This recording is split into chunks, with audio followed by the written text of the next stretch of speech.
ಕನ್ನಡ ನಾಡು ಇದು ಕನ್ನಡಿಗರ ನಾಡಿಮಿಡಿತ. ಎಲ್ಲರಿಗೂ ನಮಸ್ಕಾರ. ನನ್ನ ಹೆಸರು ಹಂಪಿ ರಮಣ ಅಂತ ಹೇಳ್ಬಿಟ್ಟು ನಾನು ಬಿಜೆಪಿ ಮಹಿಳಾ ಮೋರ್ಚಾ ಎರಡನೇ ಬಾರಿ ನಾನು ಅಧ್ಯಕ್ಷಳಾಗಿದ್ದಕ್ಕೆ ಎಲ್ಲರಿಗೂ ಅಭಿನಂದನೆಗಳು ತಿಳಿಸ್ತಾ ಇದ್ದೀನಿ. ನನಗೆ ಈ ಮಹಿಳಾ ಅಧ್ಯಕ್ಷ ಸ್ಥಾನ ಕೊಟ್ಟಿದ್ದಕ್ಕೆ ನಮ್ಮ ಪಕ್ಷದ ಎಲ್ಲ ನಮ್ಮ ಮುಖ್ಯವಾಗಿ ನಾನು ಜನಾರ್ದನ ರೆಡ್ಡಿ ಸಾರ್ ಅವ್ರಿಗೂ ಹಾಗೂ ಲಕ್ಷ್ಮೀನಾರಾಯಣ ಮೇಡಮ್ ಅವ್ರಿಗೂ, ಆಮೇಲೆ ಶ್ರೀರಾಮುಲು ಅಣ್ಣನವ್ರಿಗೂ, ಮತ್ತೆ ಸೋಮಶೇಖರ್ ರೆಡ್ಡಿ ಸಾರ್ ಅವ್ರಿಗೂ, ಪಕ್ಷದ ಅಧ್ಯಕ್ಷರಾದ ಅನಿಲ್ ನಾಯ್ಡು ಅವ್ರಿಗೂ, ಆಮೇಲೆ MLC ಸತೀಶ್ ಅಣ್ಣನವ್ರಿಗೂ ಹಾಗೂ ಎಲ್ಲ ಪಕ್ಷದ ಕಾರ್ಯಕರ್ತರಿಗೂ ಹಾಗೂ ಪ್ರಮುಖರಿಗೂ ನಾನು ಧನ್ಯವಾದಗಳನ್ನು ಹೇಳಕ್ಕೆ ಇಚ್ಛೆ ಪಡ್ತಿದ್ದೀನಿ. ನನಗೆ ಮಹಿಳಾ ಮೋರ್ಚಾ ಅಧ್ಯಕ್ಷೆಯಾಗಿ ಈ ಸ್ಥಾನವನ್ನು ಕೊಟ್ಟಿದ್ದಕ್ಕೆ ಮತ್ತೊಂದು ಸಾತಿ ಹೆಮ್ಮೆಯ ವಿಷಯ.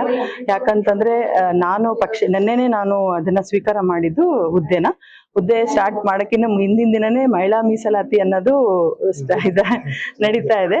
ಸಬ್ಜೆಕ್ಟ್ ಬಂದಿದೆ. ಅಥವಾ ನನಗೆ ಸಂತೋಷದ ವಿಷಯ ಅಂತಂದ್ರೆ 33% ರಿಸರ್ವೇಶನ್ ಅದು ಈಗ ಅನುಮೋದನೆ ಆಗ್ತಾ ಇದೆ. ಅದಕ್ಕೋಸ್ಕರ ತುಂಬಾ ಸಂತೋಷದಿಂದ ನಾವು ಕೆಲಸ ಮಾಡ್ತಾ ಇದ್ದೀವಿ. ಆಮೇಲೆ ಮಹಿಳೆಯರ ಪರವಾಗಿ ಏನೇ ಪಕ್ಷದ ಪರವಾಗಿ ಮತ್ತು ಮಹಿಳೆಯರ ಪರವಾಗಿ ನಾನು ಯಾವತ್ತಿಗೂ ನಿಲ್ತೀನಿ ಅಂತ ಹೇಳ್ತಾ, ಇನ್ನು ಮುಂದೆ ಅನೇಕ ಕಾರ್ಯಕ್ರಮಗಳನ್ನ ನಾನು ಮಾಡ್ತೀನಿ. ಅದ್ರ ಜೊತೆಗೆ ನಿಮ್ನೆಲ್ಲ ಸಹಕಾರ ಬೇಕು ಅಂತ ಕೇಳ್ತಾ ನಾನು 2 ಮಾತು ಮುಗಿಸ್ತೀನಿ. ಸಮಗ್ರ ಸುದ್ದಿಗಳಿಗಾಗಿ ತಪ್ಪದೆ ನೋಡಿ ಕನ್ನಡ ನಾಡು ವಾಹಿನಿ.